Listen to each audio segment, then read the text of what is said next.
Quarantine. Okay.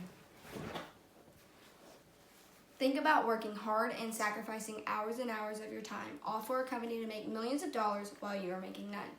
Doesn't seem right, does it? Well, that is what is being asked of college athletes every single day.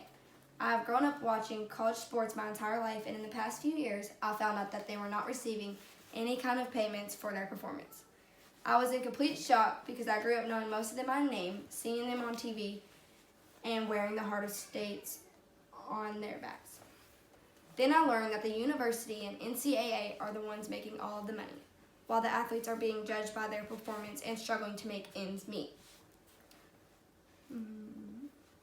Billions of dollars flow in and out of sports every year, which brings me to one reason why I believe college athletes should get paid some sort of income for playing and making money for their school.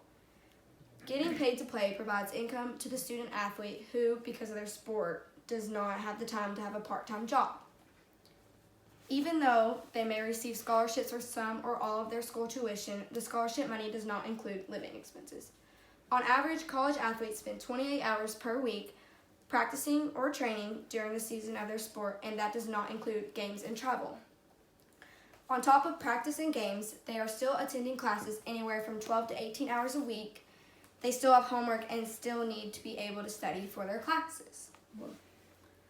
Practicing during the season of the sport is not the only requirement for college athletes, and that brings me to another reason I feel college athletes should get paid. Many college athletes are required to spend much of their off-season, including summers, participating in athletic-related activities. College athletes have fewer academic requirements during summertime, so most of the coaches require them to train and practice more. Seeing that there is less need to conserve injury or lessen risk of injury during off-seasons, they tend to demand more of the athlete, making them attend mandatory camps, workouts, and sports-related activities. So, during off-seasons, most athletes still do not have the time to obtain any type of income.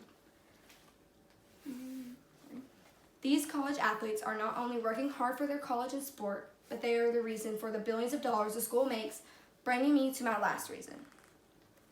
The college sports apparel market capitalizes specifically off the players.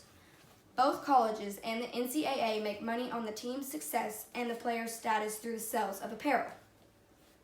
Athletes are not allowed to charge money for signed autograph apparel or their time they spend signing autographs for their fans, but the university is able to use the athlete to generate hundreds of thousands or even millions of dollars through sales and increased enrollment. I feel like the stress of being a college student is enough to cause panic to college athletes, but then when we add sports to it, there isn't much more the athlete can do. So you see, paying a college athlete for the time in the sport is a must because they have no time for a job while playing the sport.